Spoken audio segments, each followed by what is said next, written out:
E eu sou o Ronald, aluno do PPG Simes, do programa de mestrado, e sou orientando o professor Dione. E vou apresentar, como ele mesmo falou, o trabalho denominado Releitura da obra Localizador Universal de Petkov com Minecraft, com o jogo Minecraft. Mas antes da gente iniciar, bora entender melhor um pouquinho esse contexto. A minha dissertação de mestrado está caminhando para trabalhar o uso do jogo Minecraft para programação visual, com o uso de linguagens de programação de blocos.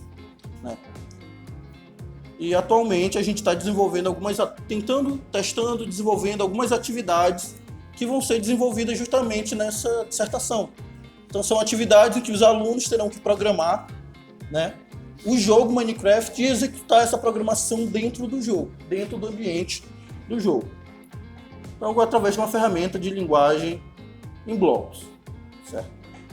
Mas o que é que o Petkov, o que é que a arte, o que é que ela tem a ver com isso e com Minecraft? Quem já acompanha meu trabalho um pouquinho conhece um pouco de Minecraft. Quem veio ontem ouviu o Bruno falar também, o Bruno deu uma boa apresentação também do jogo. Mas aí vamos a uma definição desse jogo. O que é o jogo Minecraft? Ele é um jogo de mundo aberto do tipo sandbox. Tá, bora parar aí, O que é isso? Primeiro, o jogo de mundo aberto é aquele jogo que ele não é linear. Ele não tem começo, meio e fim. Você tem literalmente um mundo que você escolhe para onde você quer ir. Ele não tem uma fase, ele não tem um objetivo principal. E do tipo sandbox, seria de caixa de areia, é um tipo de jogo onde você é livre para interagir com todos os recursos desse mundo. Então não só você não tem um objetivo principal, como você pode interagir do jeito que você quiser com aquele mundo. A ideia é de brincar com uma caixa de areia onde você constrói, desconstrói tudo. Mas ainda assim ele tem uma característica. Ele é um jogo do tipo sobrevivência. Então, apesar dele não ter um objetivo principal, ele é um jogo de sobrevivência. Você tem que sobreviver. Você tem que coletar materiais, combinar esses materiais para criar novos, construir e destruir o que você quiser. E isso ajuda muito no desenvolvimento da criatividade, porque você pode usar os recursos da forma que você imaginar para criar o que você bem entender, lógico, dentro dos limites do jogo. Tá, eu estou muito vago, eu vou mostrar uns exemplos a seguir. Então, alguns exemplos de algumas aplicações que a gente consegue fazer com o jogo Minecraft, de recursos que ele traz nativamente, são simular o uso de circuitos elétricos, circuitos digitais. Então, ele tem toda uma estrutura que eu posso interagir com circuitos, que ele vai simular a parte de eletricidade e eu vou poder gerar mecanismos elétricos. Isso é uma possibilidade com o jogo. Outra possibilidade está na pixel art. A construção, como ele é um jogo basicamente muito similar a Lego, que você encaixa blocos com blocos, você pode facilmente construir artes com pixel nele.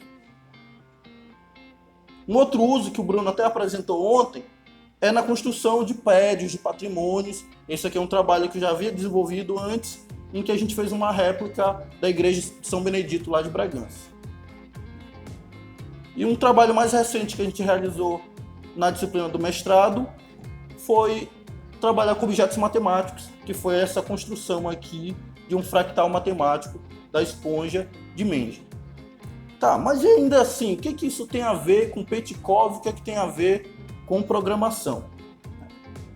Vamos já chegar lá. Então a ideia surgiu durante a própria disciplina, o desenvolvimento da disciplina, quando a gente começou a ligar os pontos, que Petkov trabalha muito com matemática, isso é uma característica dele, programação trabalha com matemática, e entre alguns exercícios que a gente estava tentando desenvolver, batia muito bem com uma obra chamada Localizador Universal. Foi um insight que o professor Dione teve, e por que a gente não faz isso aqui? E aí a gente começou esse trabalho. O primeiro contato com o Petkov que a gente teve, que eu tive, foi ano passado no Festival de Matemática e Arte, que a gente estava aqui presente, a gente foi lá, assistiu, e a gente teve a exposição, justamente aqui no hall da reitoria, das obras de Petkov. E aí, a partir desse primeiro contato, da sugestão do professor, do desenvolvimento dessa atividade, eu fui aprender um pouco mais sobre o autor, sobre o artista, sobre as suas obras, como ele trabalha. Uma coisa que é muito vista do autor nas suas obras, também foi comentado ontem já no trabalho da Marcélia, né, que o Petkov ele tem um fascínio pelas proporções matemáticas. Apesar de não ser matemático, apesar de não ter essa formação, ele sempre foi autodidata e tem um fascínio pelas proporções matemáticas, pela sequência de Fibonacci e pela proporção áurea, né? E além disso, uma outra característica é que ele adora trabalhar com os espectros de luzes, principalmente as cores que compõem o arco-íris. Ele tem toda lá a sua motivação, a sua explicação porque ele gosta de usar essas cores. Então é uma coisa muito comum, a gente vai poder observar aqui em algumas obras dele, justamente a presença dessas 7 cores e trabalhando sempre a seção áurea, sempre não, né? Mas muitas vezes a seção áurea e a sequência de Fibonacci, como a gente pode ver em algumas artes aqui. Aqui a gente vê a presença das 7 cores na obra dele da escada. Nessa outra obra, que é a Disponibilitar, né? Eu acredito que seja assim que chama, ele trabalha as duas relações, a relação de Fibonacci e das cores dentro da própria obra. The Lobby, a mesma coisa, a gente tem 7 torres aqui coloridas, cada uma numa cor do arco-íris e numa distância proporcional à sequência de Fibonacci. Então é uma coisa muito comum nas obras dele. Essa se chama Monumento Fibonacci, a sequência de níveis que vai crescendo essa pirâmide é baseado também tanto nas cores quanto nessa proporção. E aí foi mais do que suficiente para a gente pensar, vamos utilizar o localizador universal. Por quê? Porque ele é uma obra que a gente vai ver mais a seguir, que ele trabalha com blocos, muito similar ao que trabalha com Minecraft, trabalha com Fibonacci, que é uma coisa que a gente também aprende na programação, no ensino de algoritmos, a gente aprende a trabalhar com algoritmos recursivos e algoritmos da sequência de Fibonacci, então estava tudo casando muito bem, né? Só que, lógico, aí entra a presença da professora, a gente precisa aprender um pouco mais sobre isso, da questão artística, não trabalhar só para trabalhar, mas entender mais o autor. E aí eu fui pesquisar, estudar um pouco mais as questões da arte. Uma das autoras que eu usei como base foi a Analice Dutra, que ela trabalha, autora brasileira, que trabalha muito com a questão da leitura e releitura, né, de obras. Dentre alguns destaques dela, eu destaquei que ela fala que reler é ler novamente e reinterpretar e criar novos significados. O processo de leitura ele remete à prática da arte a partir da interpretação e reconstrução de uma obra de arte, podendo apresentar semelhanças com a obra original. Para me fazer a releitura, lógico, primeiramente eu preciso fazer a leitura desta obra. E essa leitura vai estar muito ligado aos próprios conhecimentos que eu tenho, que podem ser ou não relacionados a artes. O que foi que aconteceu com a obra? Que foi justamente a ligação. Uma obra de blocos feitos em cubos com o jogo. E para entender melhor esse processo de construção, de leitura, releitura e construção, eu fui me embasar na Ana May Barbosa, que também é brasileira e propôs um método de ensino, aprendizagem de releituras de obras, chamado da proposta triangular. Então a proposta triangular, ela apresenta uma base quase metodológica, porque esse quase metodológica ela já foi chamada de metodológica, mas já foi corrigida pela própria autora, porque a ideia de metodológica seguia quase como se fosse um manual, você segue isso, aquilo e você vai chegar no resultado, e não é bem isso que a proposta apresenta. Então, com o tempo, essa proposta ela foi mudada de metodologia para a proposta, e a proposta triangular se caracteriza por 3 eixos principais. A criação, que pode às vezes aparecer com o nome de fazer artístico, então o ato de fazer a arte, de criar a arte, a leitura da obra, né, e a contextualização histórica. Então, para você trabalhar a releitura, você tem que passar, você provavelmente vai passar por esses 3 pilares aí. Agora, ela não é uma metodologia, ou seja, essa ordem, criar, leitura, contextualização, ela não é regra. Você pode muito bem começar a sua obra pela contextualização, fazer uma leitura e posteriormente a criação. Você pode começar pela criação e depois fazer a leitura e contextualizar de acordo com o autor que você está fazendo a releitura. Então ela não é uma metodologia, ela não tem um único jeito. Ela tem um jeito de cada um. E aí, baseado nisso, que eu fui fazer a proposta da releitura dessa obra Localizador Universal. Qual foi a necessidade de fazer essa releitura? Porque a ideia original era fazer uma cópia da obra, trabalhar com a cópia, com a reprodução dessa mesma obra que a gente está chegando. Só que, por uma característica da obra não bater com o jogo, de eu não conseguir trabalhar 2 blocos entre um, vou dar um exemplo aqui para vocês, a gente teve que optar pelo processo de releitura. A obra original, como a gente pode ver aqui, ela é bem centralizada, né? E ela é, como é que a gente chama? Quando a gente corta no meio... Simétrica, obrigado. Ela é uma obra simétrica. Só que o jogo ele não vai permitir criar essa simetria, porque eu não posso colocar um bloco no meio de 2. Ou ele vai tender para a esquerda, ou ele vai para a direita, mas não no meio. Então, a proposta da cópia, da reprodução, da atividade, ela se tornou inviável. Então, foi aí o contexto que a gente foi para a releitura. E a primeira coisa que eu tive que conhecer foi justamente a contextualização histórica. Então, primeiramente, eu fui conhecer o autor, a obra e como ele construiu essa obra. Então, foi o primeiro passo que eu tive que fazer no meu processo.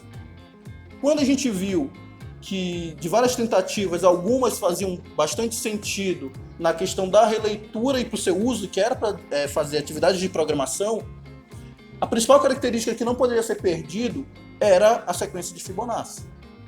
A obra ela vai ter várias características. A primeira, o nome é localizador universal. Ela tem esse nome porque em cada patamar dessa obra, a gente pode ver aqui nessa imagem maior, ele localiza a própria obra e a pessoa naquele local no universo. Então, em cada nível desse, é a sua localização, respectivamente, do maior para o menor, no seu município, no seu estado, no seu país, no planeta, na galáxia, na Via Láctea, na galáxia e no universo. Então, essa é a característica do contexto da obra. Para a releitura, era uma informação que não era tão relevante para a programação. Então, era uma coisa que não necessariamente precisaria estar para que a atividade de programação fosse desenvolvida. A segunda característica está no uso de cores. Então, mais uma vez, ele começa trabalhando as cores no espectro do arco-íris, né? As 7 cores, então a obra termina justamente nesse 7º nível, porque são as 7 cores do arco-íris. E apesar da gente ter optado em continuar com as cores, ela também é relevante para as atividades de programação. Mas por uma questão da contextualização da obra e que realmente passa uma característica muito marcante do autor trabalhar com as cores foram mantidas. E o principal estava na questão de Fibonacci. Então, para a gente entender melhor como funciona essa questão de Fibonacci, né, a sequência de Fibonacci ela é uma sequência que ela vai partir da repetição do número 1.